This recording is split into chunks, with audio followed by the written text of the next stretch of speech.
When creating charts in Excel, it's important to clearly explain what the data represents. So here you can see that I have this exemplary data. First, I will just select this data. I'll go to the Insert tab. I'll click on this recommended chart. Here I will select this clustered column chart and just click OK. So this will create the chart for us. First, I'm going to resize it.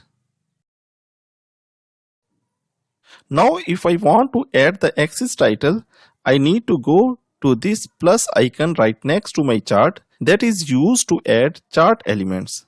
Or alternatively, I can click on this Add Chart Element under the Chart Design tab. So when I will click it, I have to select this axis title. When I will check this, it will add both horizontal and vertical axes to my chart.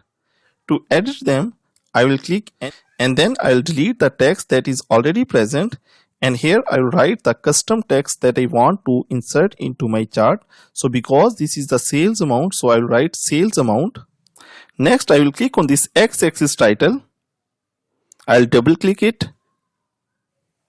and remove the text that is already present, and because these are the different products, so I will write products. When I have finished writing, I will click anywhere outside of this text. So in this way, we have simply added the axis title to our chart.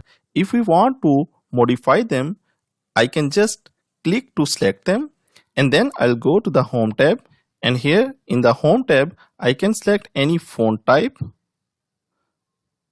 The size of the font can also be controlled.